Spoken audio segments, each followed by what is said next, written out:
Hey everyone, and welcome to So You Have a Face for Radio, surviving the evolution of podcasting to video. My name is Mike Faber. I'll be your moderator today. I own the ESO network, and I'm also the host of the Earth Station 1 podcast, Earth Station Who podcast, and co-host of the DragonCon report. We have some very great people here today, and as you can tell, we all have so much face for radio, you know.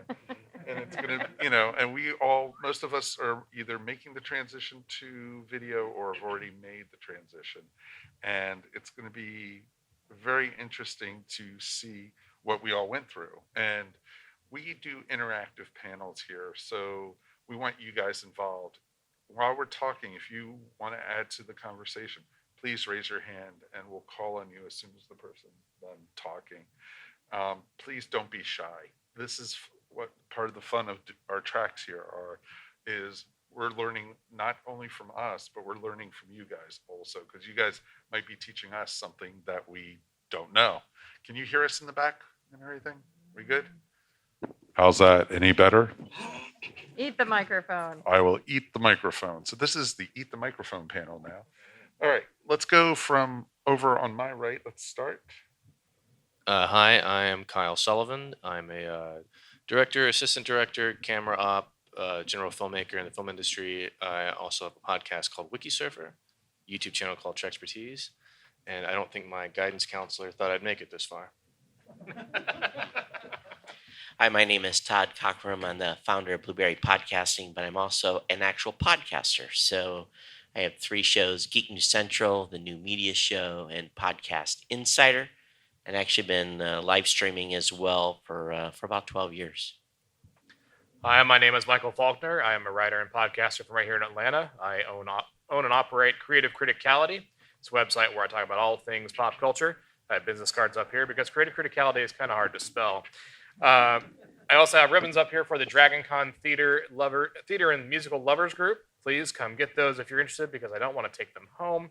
I've been podcasting since 2008, and in various capacities. I do mostly guest work now, and I'm now making a transition to video because it's on us. Hi there, I am Rob Roberts. I am with a show called Orange Lounge Radio, which started in 2002. Just celebrated 20 years of broadcasting in June, so a big landmark there. We made the pivot over to Twitch TV so that even though we're still a podcast, instead of recording live on the Shoutcast platform as we were doing before, we now record live on Twitch with video. That was at the end of 2018. And all that's a part of the Voice of Geeks network over at twitch.tv/VOG network. My name is Bobby Blackwolf. I have only been podcasting since about 2005, so I'm young here. But I've been hosting the Bobby Blackwolf Show, which is a video game talk show, AM radio style talk show. I thought I was only going to do it for 17 days or 17 weeks, and here I am 17 years later still doing it. I was also doing it over Shoutcast live internet radio, so it was all interactive using IRC and other mid-2000s technology, but also made the pivot to Twitch and video in late 2018. My name is Tyra Burton, and I have refused to go live. I don't like cameras, which is why I'm on this with a camera going. So hopefully they will all convince me that I can do this, because I do feel like I have a face for radio. But I have 2 podcasts, The Geeky Side, which is an interview talk show podcast, and Geek Meets Social, where I get behind a mic and I talk to myself. Awesome. Great to have you guys here. Thank you guys for being here for this panel. I've been podcasting not as long as you two have. I've only been podcasting since 2007, 2008. And before that, I was in radio. I was a DJ, and I was always under the assumption when I got into podcasting, it would be just like doing radio, talking into a microphone and interviewing people. But then slowly video started creeping in, and we resisted for the longest time to go over to video. We starting playing with video probably about 2 years ago. We started doing Facebook Lives and started going through and playing that way. But then when we did the DragonCon report this year, we wanted to make it more interactive and such. So we invested in StreamYard and, went that path. And so we went full video. And so we do both video and audio. And just what we've done is for the audio portion, we record our normal show through it, but we then also do bonus material after we stop the recording for the folks on video, just to give them a little way for us, like saying thank you to do it. And then starting this week, Earth Station 1, which is my main podcast that I've been doing, we are taking the raw video from Zoom and actually posting the raw video up as calling it Earth Station 1 Unplugged. So you get to see the unedited interviews with the celebrities or topics that we're going to be talking about each week. And we're trying to make the jump and modernize ourselves. And, it was more hesitation because we were like, are we good enough for video? Do we want to have people see, what we're doing while the other person's talking? You have to look like you're intent in watching and everything. And so there's neat things with that. So it's a learning experience, just not only for me, I'm going to be learning from what we hear today. So it's going to be pretty cool to do. What is your experience down there? Let's start with Kyle. With As video. far as podcasting? Yes, with podcasting and also video. And why did you I've been make the working in transition? the film industry for about 10 years. Right. So a lot of visual pictures kind of stuff. That's where I live. But I got really curious about sound design and had a really cool idea for a podcast called a Wiki Surfer, where I tried to take all the narrative tricks you would use to tell a story in sound and apply that to like a narrative medium. So like it's all self-produced. I have a partner and we're shopping around to season 2 right now for a bigger audience, but it was really I really just wanted to play with sound design and tell stories with sound the way a Foley artist might. So that's kind of the way I approached it. It was a lot of fun, and now podcasting is something. Did you start completely with video, or did you start completely audio? with video, completely with film, completely with editing YouTube videos? I started out on YouTube, I guess is probably where I got my start. Where else do you broadcast to now? Just YouTube. Okay. That's my main bread and butter, I guess, as far as like self-produced video stuff. Okay, awesome. And, how long do you do full editing with the video editing and such, or do you put it out raw? No raw stuff, highly polished, definitely cutting a lot. Doing live stuff, I have a face for radio and a temperament for radio. I don't do well live, so I like polishing, preparing the story, releasing it. Gotcha. It was the same philosophy with the podcast. Todd, what about you? Well, my story started really doing audio only, and I was living in Hawaii at the time, and doing my show at 8 p.m. Hawaiian as a solo show, so I kind of got bored. So I went out at the time and spent a lot of money because it wasn't cheap to do video in the early days. You had to go pro gear almost from the beginning. None of the stuff we have today existed. So I went out and bought a TriCaster from New Tech and had a 6-camera set up, and in a little 10 by 10 studio. Yes, you can do a 6-camera switch in that small of a space, and really started doing the video portion largely because I wanted some interactivity from an audience, and ended up being people in Australia and New Zealand were tuning in because they were the only ones who were awake. But it was really one of those things that I found, and most people don't know this, but podcasts can actually be delivered via audio or video via the RSS feed. Don't want too deep in the weeds here, but I have a truly video podcast. It's actually available on Apple Podcasts as a video podcast. So been doing that for 12 years. It's been very, very rewarding. And those are just thinking about starting it now. You're not going to have to spend the $230,000 I spent. You're gonna be able to do this with stuff you've got in your office or on your computer today, Or even your phone? or your phone. Mikey, what about you? Yeah, so like I said before, I started podcasting in 2008 with a show called Scapecast, which was a show about the television show Farscape. After that, I ran my own show for about 8 years called the Weekly Podioplex, about movie news, but those were both audio. It wasn't until DragonCon 2020 when we all went virtual for that one, and had to start doing virtual panels, that I was like, oh, I've got to have a setup, because if I'm going to do panels, I'm got to participate. And of course, during the pandemic, everybody who was working from home was buying up all the video cameras they could, and my webcam was not quality enough for what DragonCon needed. And so I had to figure out the best path to get one, Finally got one at a reasonable price, plugged it in, and then my setup ended up being a real quick setup of a long curtain rod, some blackout curtains behind me that subdivided my office from the kitchen, hooked up with some C-clamps from our construction project upstairs, and that's worked. That's where it is now because we're still doing the renovations. But that's why a lot of the stuff is not me hosting a show at this point. It's me guesting on things through StreamYard because it's like I can throw that together really quick, turn the camera on, we're good to go. But I don't have to worry about trying to, I guess, put on a complete face, if that makes sense, for my own kind of show. Sure. Tyra, what about you? So I'm a professor for my day job, and during the pandemic, we had to teach live. So all of a sudden, there was a camera in my face. So I started to get a little bit more comfortable, and then I did a lot of StreamYard interviews. Is how I started because I would record them for class and release them. I didn't do them live. I'm still not done live yet podcasting, but I will. I keep promising myself.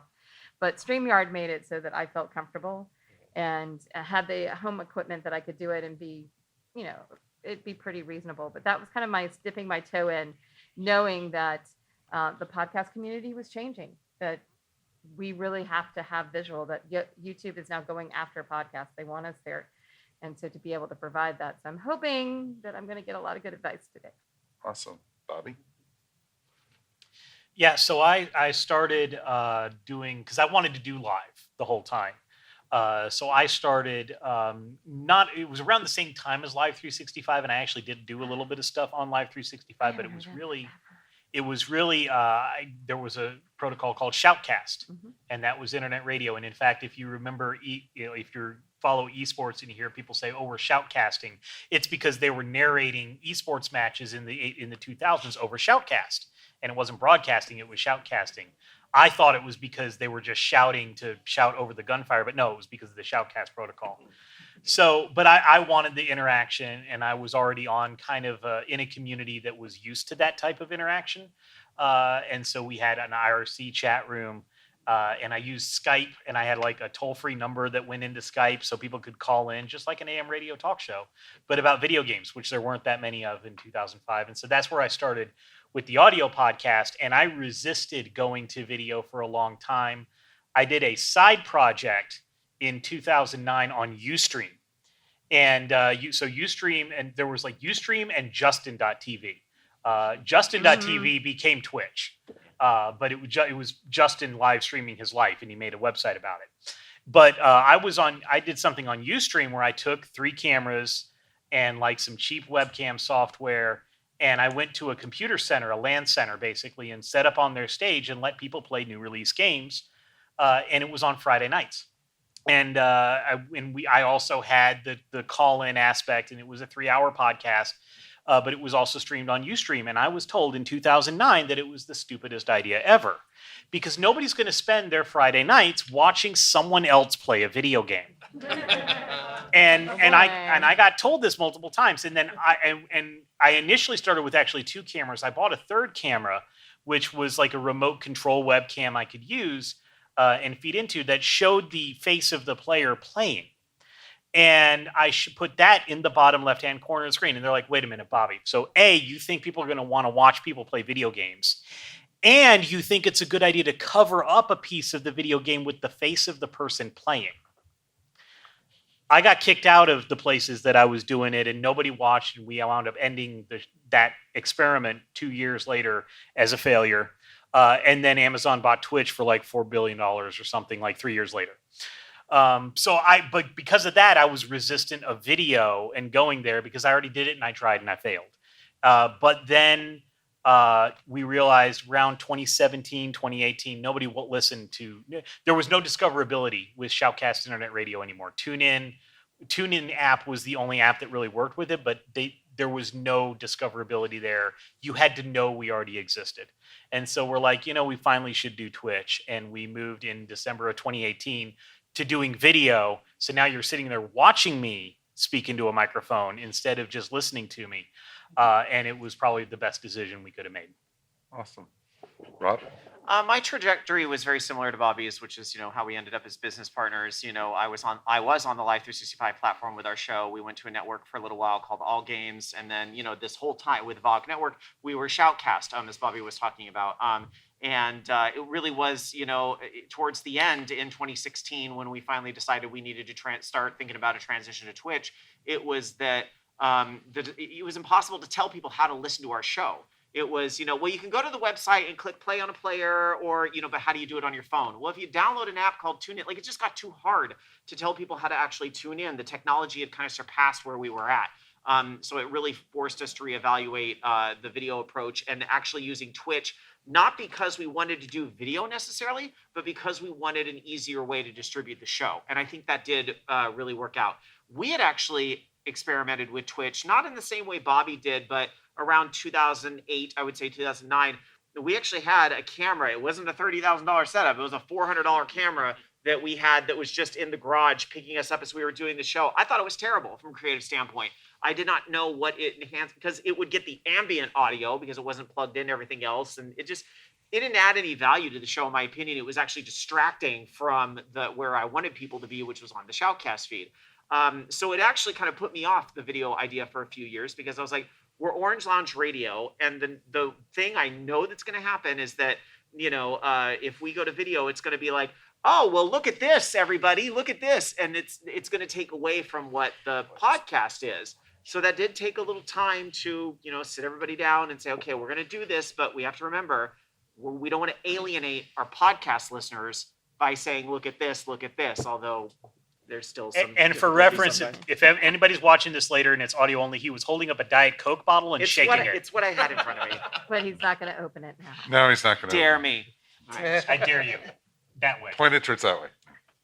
I didn't shake it that much. Okay. Damn. Anyone got Mentos? So the quick question I have for everybody is, was it difficult making the transition from audio to video? Was it distracting? Was it, did you find like, oh, it changed my podcast like for the worse, or was it for the better? I absolutely think it was for the better, and I wish I'd done it years earlier, just from the discoverability standpoint. But an important part for me was that, and for all my co-hosts, I say me, but it's really three of us that do the show, and they're just not here. But we needed to participate in Twitch culture in order to really be discovered. And I think I learned a lot just from watching other people streaming around Twitch, doing my own personal streaming of playing video games, with my face there and all of that stuff. I think I learned a lot about what I hoped the show would become by moving to Twitch, by being able to deliver the video, but still that audio being primary, having the chat that's baked in, which is great, so we can still participate with our listeners, be able to bring people in and out. And now, because of the pandemic and Zoom and many of the stories we've heard on the panel, it's so easy to bring listeners in and out. That we use Discord to do it now, but that want to chat and be a part of the show. So I actually think, because I had been participating in the culture for a little while, it made that transition a lot easier. Gotcha. What about you guys down there? I think my perspective was I've never edited my show from the beginning. I wouldn't be a podcaster if I had to edit it. The time I started my show in 2004, I had 3 little kids and a wife and no time and a job. So when I started doing the live video, it made me a better content creator, because I had to be more prepared. Because if I did make a mistake, well, it was there. I had to live with it. So it made me a better content creator. And I think over time, my audience has stayed about 70% audio, 30% video on the podcast side. The streaming channels from my perspective, get very little interactive besides the people that come and watch live. I've never built a successful YouTube channel, not built a successful Twitch channel. That wasn't the key. But I go where my audience is. My audience is largely on Facebook. So I stream in all those locations simultaneously, but we mostly interact with people on Facebook. So again, for us, it was purely the interactive piece. We grew the podcast, the audio and video podcast. That was a primary goal, to goal that, not to be on some platform that I could be deplatformed on. So I build on my brand. All right, Kyle, what about you? Well, you started that's video, right? I'm a video guy, right? So Right. I'm going the opposite direction. I'm colonizing the audio space with a head full of stuff that you use for video. So it's kind of amusing listening to the experimentation, sampling. We tried it this way because like all those techniques you're talking about work. Like the more pieces of the puzzle you can use to help tell a story, the more you hook a viewer. Sure. You know, so like of course it makes sense to transition to video, but like for me, it was really hard because like I was trying to tell a story in an audio space like you would in a movie, and like the same language doesn't apply exactly. Or if you're trying to match it so that it applies, it took a lot of extra work to figure that out. The first few episodes of WikiSurf are kind of boring, Right. but we figured it out, you know, and that was difficult. It's two different spaces, so you have to learn the language of one to be successful at one, and it doesn't automatically translate. So Sure. it's like you have to learn a whole new language, right? Oh, that totally makes sense. Mike, since you're almost the newbie here with trying, Yeah. both you and I are almost on the same level. with Right. No, we're being completely honest here. It was downright scary because for 12 years of providing content to people, it's been one dimension, and that's been the voice, right? And if I'm guesting on a podcast, if I'm doing my own stuff on my podcast, most of the stuff was scripted, so it's like that's easy. If I'm guesting on your podcast, for example, on the audio side alone, if I need to look something up on the fly, I can do that. You just mute the audio or like quickly type it out. Okay, there's the data. I'm back in again. You know, while we're all vamping back and Sure. forth. In video, now you've got a whole lot more stuff to worry about, like the lighting, the background, the paying attention while someone else is talking. You know, because if I'm over here doing this while you're talking, it's obvious. If I need to look something up, it's people are going to know that my eye line is no longer here; it's over here, tapping away. And so a lot of it is training myself to adapt to all those kind of things and to constantly improve what's surrounding me, so that I can develop what we call the face for video. And that's the interesting part because, a lot of you guys already have video podcasts. Do you have also an audio podcast at the same time? Because like with my shows, I'm not planning on getting rid of the audio version of it. We're going to continue doing Earth Station 1, the DragonCon report. But I've noticed like when I've been doing the DragonCon report, especially because it's on StreamYard, we've had to start adding graphics to it. We've had to start adding artwork or even a video intro. And, I would have never thought of that when I was just doing an audio podcast because I just threw some music together and did a voiceover work. Now you have to, illustrate it in a lot of ways. See, now I view Twitch as the delivery mechanism for our podcast, and we are still primarily a podcast. And I don't want to alienate those listeners that still listen to us as they work, listen to us on their commute, in the car, because there are still plenty of people that are doing that where they can't consume video because of the mechanism they're consuming it. So I'm still making a show primarily for those people that we've done, as we've done for the past 20 years. We might do spin-offs and other content. You kind of talked about like bonus material. That is all certainly things that are on the table for primarily video, but I don't view Twitch that way. And so for that reason, I also don't let some of the tech hold us back necessarily. I don't think we all, especially with the pandemic and everything, we didn't all have the best lighting setups at home and things like that. But I feel like the audience forgives you a little bit as long as the content is still, engaging. You have the, participation element. People feel like they're included. I think that all kind of helps make up for any lack of splashy graphics you might not have the time to make right away. Sure. What about you guys? Do you create graphics for your video podcasts and such? Oh yeah, definitely. All the stuff we put out for YouTube are highly polished. Lots of graphics, lots of animations, that kind of stuff. Keeping that philosophy for podcasting was interesting. Really? Yeah, because what is a graphic for audio but like a jingle, something Exactly. like that. Yeah. So I was coming at it from that angle. So yeah, a little bit.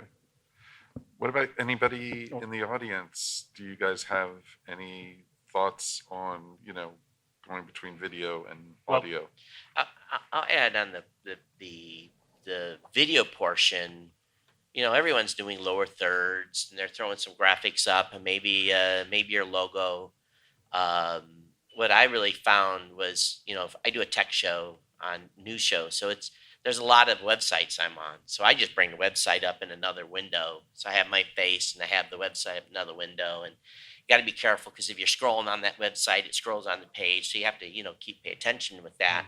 But I think that from my perspective is, again, because I know 70% of people are listening, it's always you want to run home to mom and not describe what you're seeing, and you just have to continue to do that. But I think the video stuff makes it a lot more fun for the audience to watch, or for the the graphics and stuff you bring up. Yeah, I'd agree with that just from my experience of watching Twitch, trying to get an idea of what that entails. You spend a lot of time watching the streamers, and you kind of get an idea of what their technology looks like, the camera setups, the Streamcaster boxes they've got, that kind of stuff. A lot of their splashes and stuff that come up as they're transitioning have the sound effects still. So there is a direct analog from audio to video that you can still make that leap fairly easily. I give a little bit of Easter eggs, kind of like not really Easter eggs, but just something a little extra that the podcast audience, audio podcast audience, isn't really missing. One of the things we did when we moved to video is I wanted to do something different than what we saw on other categories that were in the talk shows and podcast category. And so I'm a software developer, web developer of my own. And this is also why we don't use StreamYard, because I can't do this in StreamYard the way that I did it. But I'm gonna mention a TV show that I know it's DragonCon, and I know you're going to moan. But if you remember Sports Center, I know nobody here watches Sports Center. But anyway, what is this thing? exactly. Okay, there it But is. Sports Center, they don't do it as much now. But about like 5 or 6 years ago, they had a sidebar. And on this sidebar, they actually had a list of everything they were going to be talking about. And as they got to the story they were talking about, it would go to the top of the thing. And I built that for us. So now what I do, what I didn't have to do in my audio podcast, is I actually put in everything that goes in that sidebar.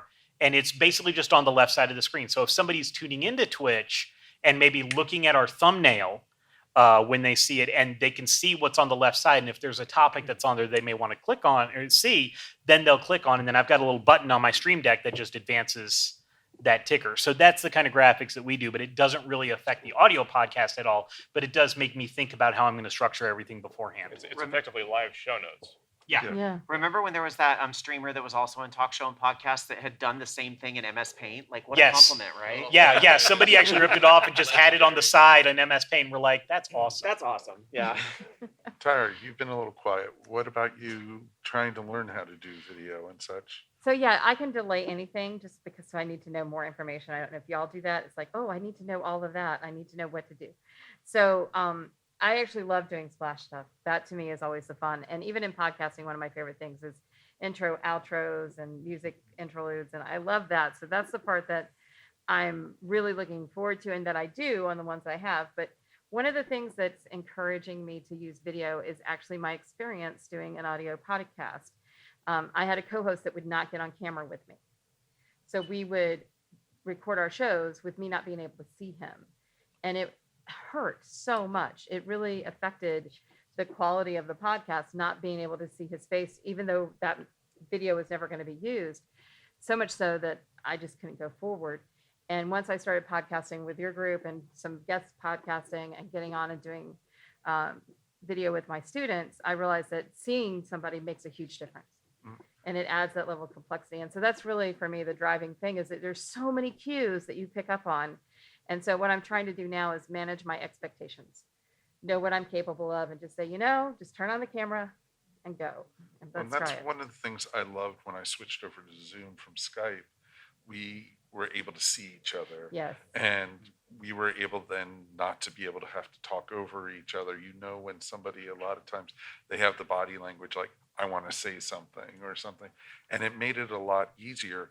And we have now like 3 to 4 years of video footage that we could use. But my co-host was very hesitant of, I don't want to be on camera. I don't think people will watch it. But because we started doing stuff with the DragonCon report, we started doing Facebook Lives, and he saw the reaction that we were getting from it. He's finally agreed that, okay, let's start doing more video content and everything. And it's also, I've wanted to do it all this time, but you also, when you have a partnership with somebody, you also have to be respectful about people, but then you also might have guests who come on your show. Oh, no, I don't want to be on video and such. So you have to take that into account. Have you guys ever had any kind of thing like that where you've had a guest on your show or somebody who didn't want to be on video? Yes. Really? Yes. So, and actually, it's a guest I haven't had yet, but we're like in the next month. and he doesn't want to be on video. And that's totally fine because I'm primarily an audio podcast. So either they're going to be looking at me, looking at the camera, which is the hard part because when the other people's faces are on another monitor, I'm looking over there and I've got to learn to look at the camera. But what I also do is I can pull up kind of like what Todd was saying, like a website or a YouTube video or a trailer or some video or pictures is what I'll put up instead, and just have his name somewhere on the thing that says, oh, on the air, this is who I'm talking to, kind of like a lower third. But I can prepare other video content for the video folks, but I'm primarily an audio podcast. So really cameras on or off doesn't really matter for me personally. There's a lot of different ways you can lean into that. It doesn't have to be the same way every time. My instinct just listening to that is to put a mannequin on the other camera. I was thinking of one of those animated, AIs. A or whatever. VTuber. Be Yeah. a VTuber. Yeah, it would just mouth along with the words. I actually had a co-host that didn't want to be on camera and wasn't on camera when we first made the transition to Twitch, and it was a difficult thing. I didn't love the idea, but I needed to respect that we do a show about games and gaming culture. She is female, and that is not always a great combination, video game culture and that. So I had to respect that. So what we did, we set up a shot where she had the Dr. Claw thing. So the camera was behind her and you could see like her hand, like she was like the operator. And then my co-host and I were on the other side. So you just had to kind of get creative with it. The listeners thought it was great, and we made it work.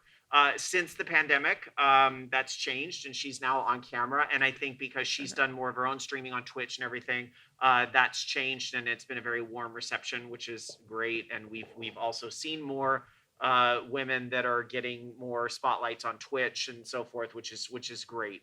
But it can be done if people don't want to necessarily be on camera. There are other creative ways to do it rather than just heads in a box.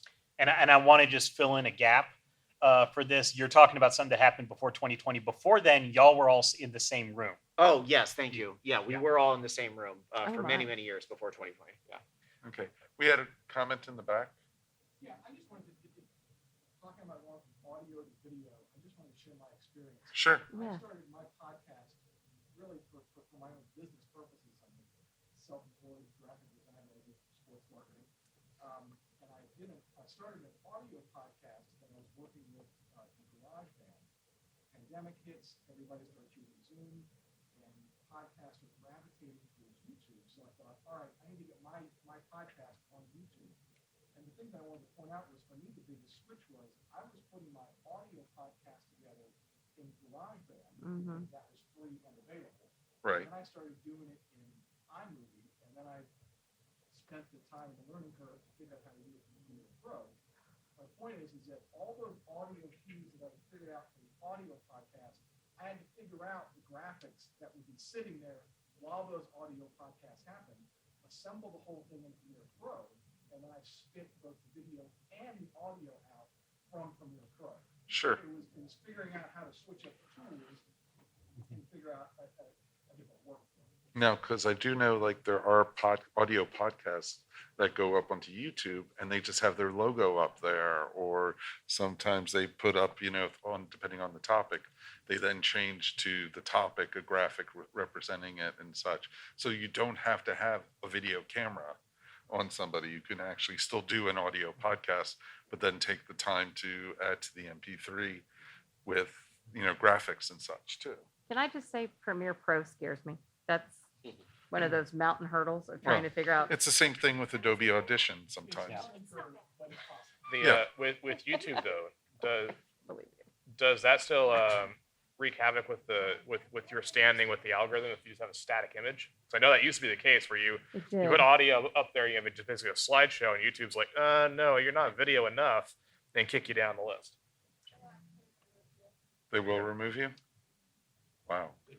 Can I also say there's a great alternative to Premiere Pro called Camtasia? Oh, I love which Camtasia. see? I and know how that's- to use Camtasia. Well, there you go. See that, and Oh, that'll I'm a- allow you to do some basic video. Like I'm you a don't dick. necessarily need everything. Again, I'm very much like you need to be making content. You don't need to worry about making it look good as your very first step, because you'll always get hung up in that vicious cycle of it doesn't look good enough, because there's always improvements to make. So I would say use Camtasia then Yeah. as to get your foot in the door. Because I always liked TechSmith, the company that makes it. They're great. They also do Snagit, which is a great Mhm. replacement for Photoshop that makes it very simple too. So, So, yeah, that's. Would you like a good laugh? I've Yeah. been using Camtasia for like a decade almost. So then it's not that scary. You I'm got not this. scared you got anymore. This? I can do Camtasia. Right. See, solving problems for me already. This is awesome. And, So- Why did I and then think if of that? you want, you can go up to like Lightroom or Premiere, and if you want. But if you find you but got if a you rhythm in Camtasia, work. I can do Camtasia. Thank you. That is awesome. Things I One- should have thought of. You know, one approach too, just I don't want people to get hung up around the editing. If you're gonna do live, you're gonna do live, and you're gonna get a recording from live. Take that live recording, if nothing else, clip the ends, create that MP4, and then or an MP3, and then publish it. You don't get too wrapped around on the graphics if you're new. If you want to get hot and heavy in it, then you can dig in later. But don't let the software scare you. StreamYard's a great way to record locally, have that file available to go up as a podcast if your podcast host supports video. Some don't. And then again, you can have a YouTube channel with your podcast. And again, it's a YouTube channel with your podcast. It is not technically a video podcast. It is a YouTube channel with a video. No, totally makes sense. You had a Yeah. question in the back?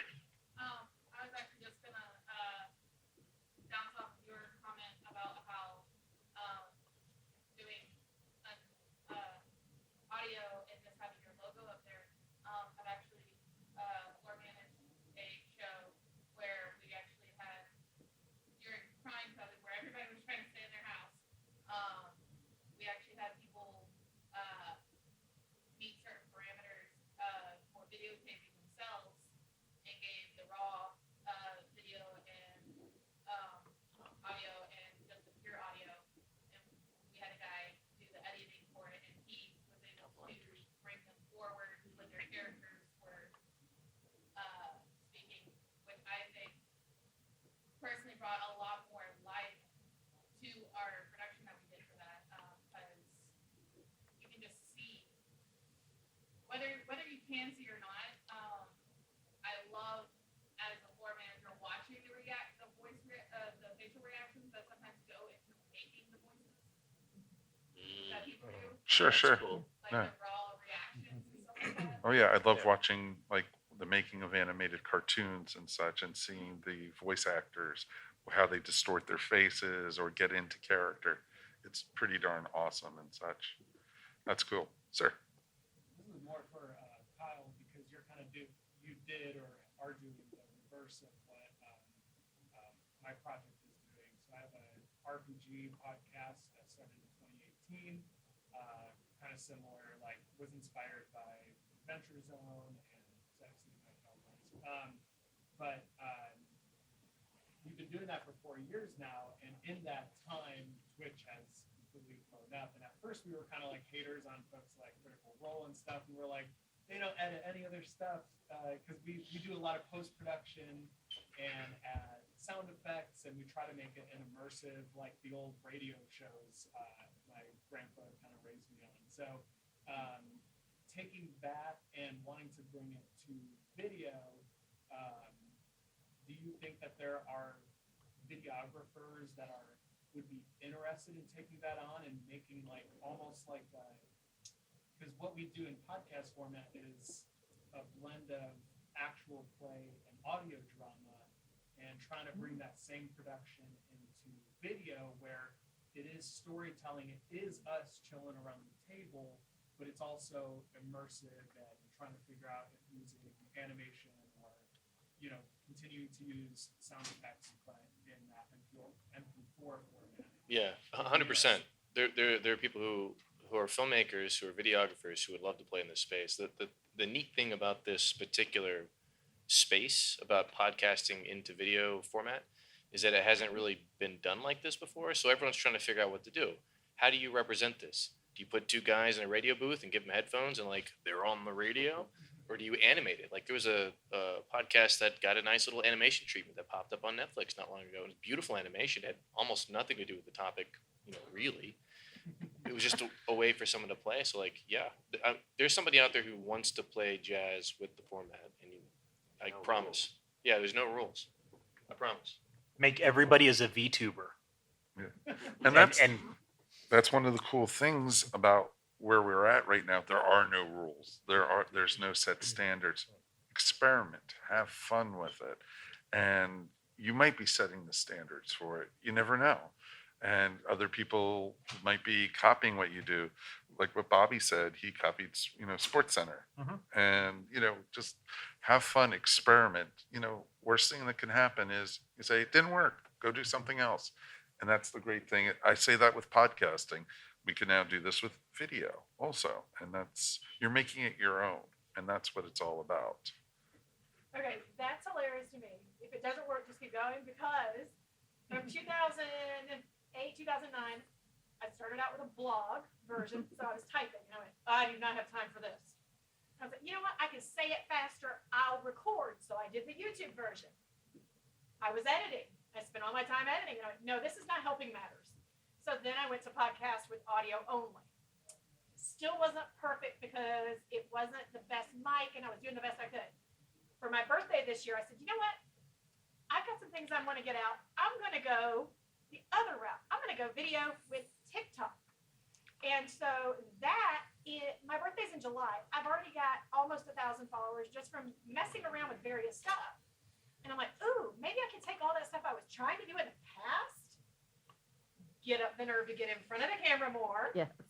and run with that platform. So that's how I land with this is I'm going short form, less edit, easier Yep. platform, quick. Mhm. The audience is out there for it. I mean, I teach third graders. They're out there. It's interesting too with TikTok because it's hugely growing. And Yeah. it is the platform is almost exploding, especially for podcasters and such, because when I think of TikTok, you think of people bouncing around or, doing really stupid stuff. But now it's getting serious. Businesses are doing it. Podcasts are getting into it. And it's just amazing to see how much short form entertainment there is. And you could take clips, like a minute clip of your podcast and put it up there, hey, to whet people's appetites and stuff. And where you could do like a 5-minute thing up there. It's just amazing what you can do. And 1,000 followers since July. That's Okay. amazing. Congrats. Congrats with that. So there's a book talk. If you're a writer, there's a book talk panel tomorrow at 10, I think. That is awesome. Where do you guys see this evolving? Do you see it, just evolving more and more towards video? Or do you think audio is always going to have a place for it? Kind of like terrestrial radio is pretty much dead in a lot of ways. But terrestrial radio still has a place. Yes. And just like linear TV still has a place with the sports and stuff. Like I know none of us watch it, but like it still has a place there. Terrestrial radio still has a place, and I think audio only still has a place because even though we're doing more hybrid work, people still do have to drive to work, and you can't be watching. You should not be watching something No. while driving. But also people still take walks, and you also should not be really looking at your phone while you're walking because you need to look at where you're walking. So I think that audio only is still going to have a place, and it always will. Because I've been hearing that technologies are going to be dying for a long time, but radio is still around. Television was supposed to kill radio. Television was all supposed to kill movies. And all that stuff's still around. So I do think that audio only still has a place. Yeah, I look at it in terms of, within the history of podcasting, there are paper books and there were audio books, and we did audio books for a while, where it was podcast episodes that were each chapter, and we still have, in fact, we have a huge boom in audiobooks now. Things will still be around. They're not going to go anywhere. They just take different forms.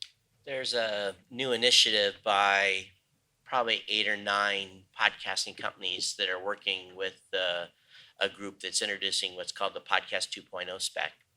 It's actually being led by Adam Curry, who's the podfather of podcasting. And what's going to happen is it's going to turn into a hybrid. You're going to have an app that will have your normal podcast episodes. When you go live, there will be a signal sent that's basically, they call it lit. You'll go live, and in the app, you will actually flip to live. and you'll be able to have video or audio right there in the app that you're consuming content today. And then once you come off the air, it flips back and it's your normal listing. So the goal of the initiative is to keep the listener or viewer in the app at all times, cross-platform communications across all the different podcast apps. So what we're really trying to do is democratize and not trust, or no, we trust these big platforms, but they can have a change in business model. They can deplatform you. So, and this is the power of podcasting, in that if we modernize podcasting the way we want it to, we'll be able to stay in control and not be deplatformed in any case, and keep our audiences in these apps and engaged with us. And that's what it's really all about. I don't want my audience on Twitch. I don't want them on YouTube. I want them on my personal website or consuming the content in the app that they choose and interacting with me there. Because, to be honest with you, I don't trust those other platforms. So I take a little bigger view of my content to protect it in a way that I'm not going to let someone else be the master of it. So I have a little different perspective. But this Podcast 2.0 initiative, I think, is really going to change things and allow us to have this hybrid of audio, video, and live. I think it's really exciting what's going to happen over the next couple of years. Cool. You had a question? Well, I was just gonna follow up. I think we've seen a lot of platformers on whether it's a TikTok star that like got really famous and then realized like, oh, this platform does not care about me, and they try to monetize or something like that, and get or sponsored, they just get burned. And so I think either whether you're starting in the podcast realm and then allowing yourself to kind of dip out into these other platforms helps keep that home base like you were talking about, so that you're not putting all your eggs in one basket. I want them to consume as long as I'm allowed on those platforms. Don't get me wrong, I want them to consume there, but I'm not going to be screwed if they say, "Tyra, I'm sorry, we don't want you no more." That content's not going to be lost.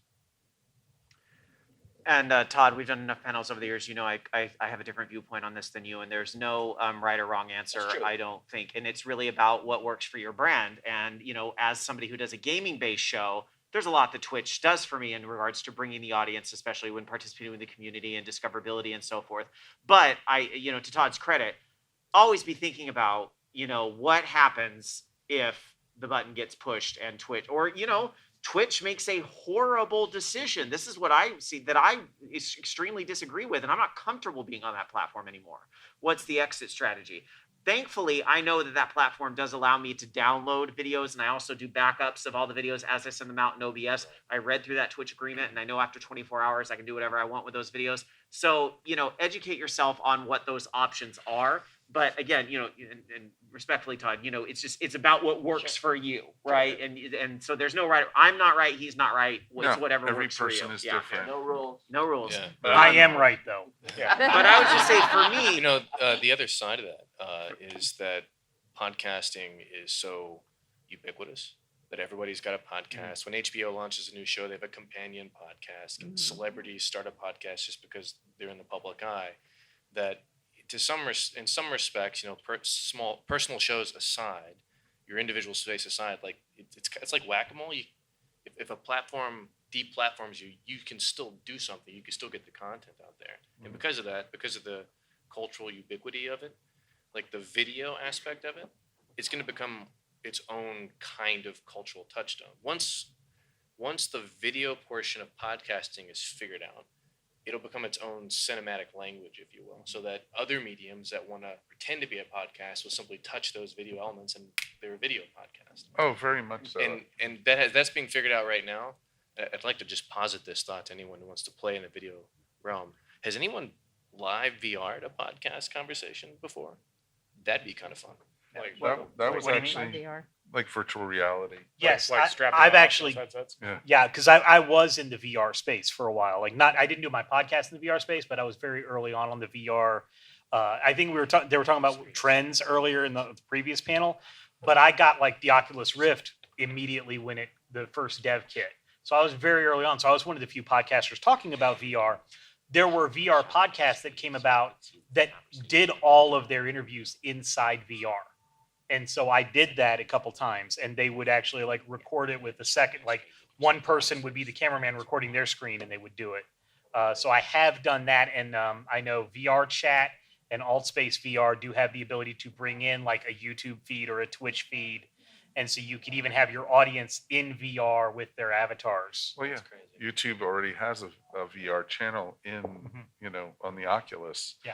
And that was actually one of my next questions for everybody was, do you see more and more virtual reality VR for podcasts?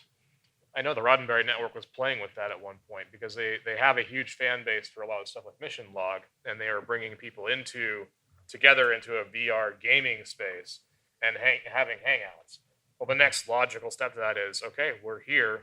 You're all hanging out with us. Let's turn on the recordings and go. The issue that they have run into so far is that the developers of like VR Chat and AltSpace VR and others that have been around haven't really tailored for that, and so it's very easy for someone to come in and disrupt. Yes. Because Second Life had the same issue before we had VR, but one of the original metaverses.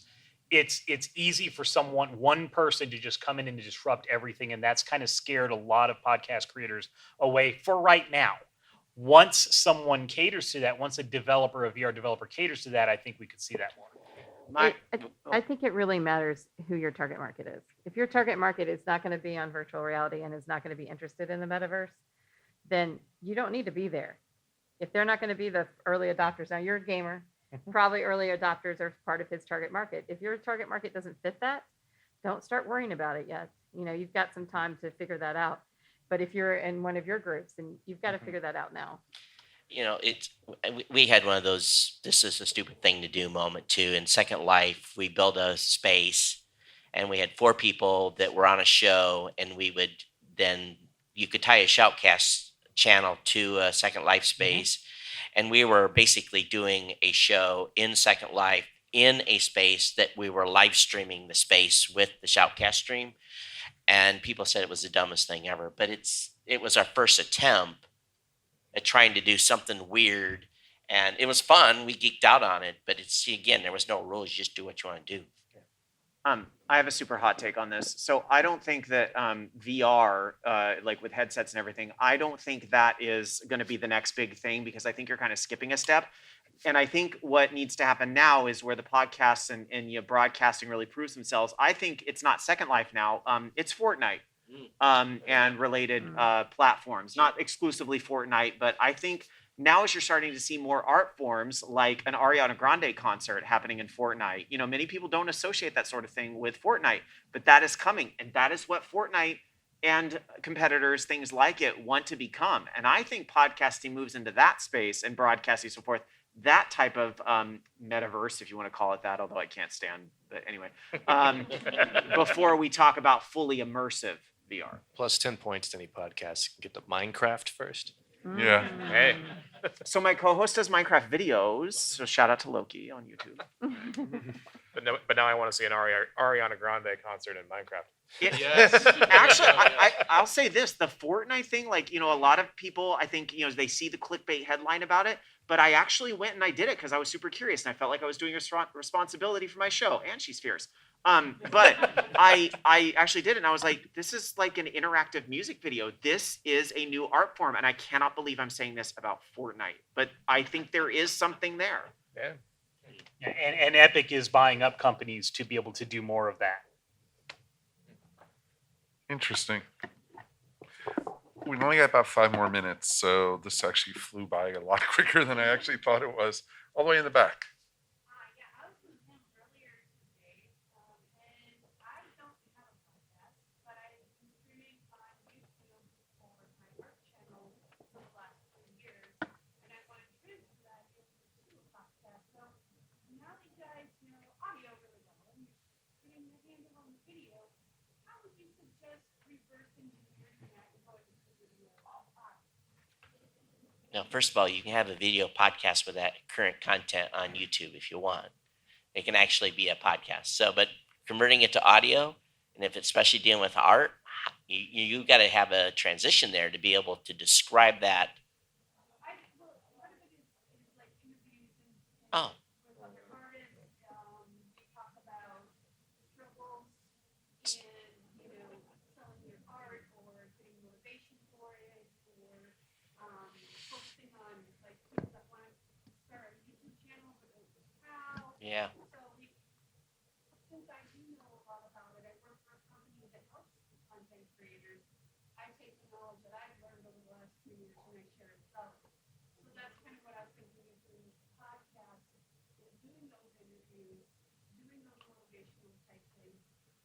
versus just the art. That's what will lead the YouTube live stream for. Because we already do article links though, which is anywhere from 4 to 10 artists all in one stream, all doing different forms of art. It's a big art party. And we'll leave that for YouTube. But I want to do something for people that are on their commute to work. They're on, on their evening walk.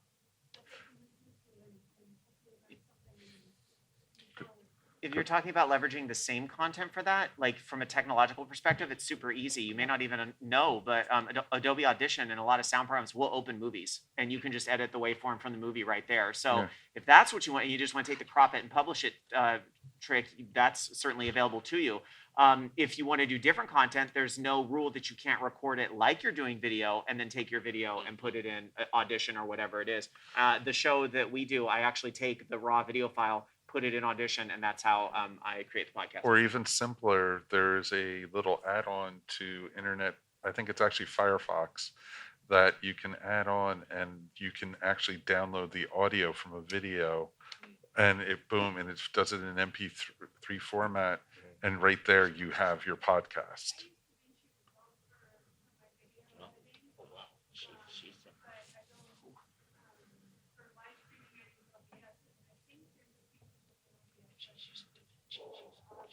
Yeah, Yes, you can split out. you could split it out, exactly. And it's super, super simple.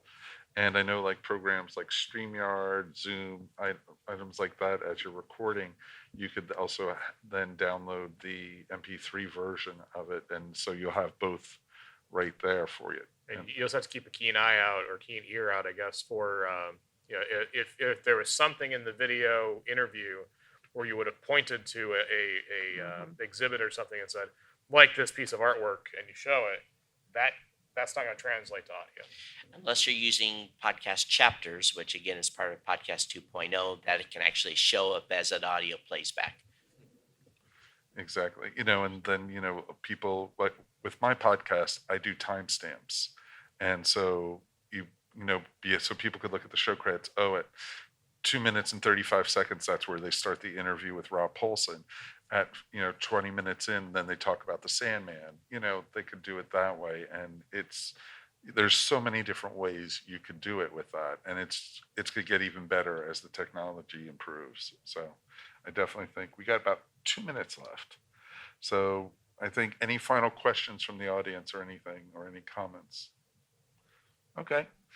All right, let's then wrap it up and let's thank our guests. Let's promote ourselves. Let's ladies first this time. Hi. Tyra Burton, tyraburton.com for everything, actually. The geeky side is my talk show podcast. I'm looking for people to interview. So go to thegeekyside.com. You'll find a form to fill out. And I do a podcast called Geek Meet Social occasionally, which is just me behind a mic. Awesome.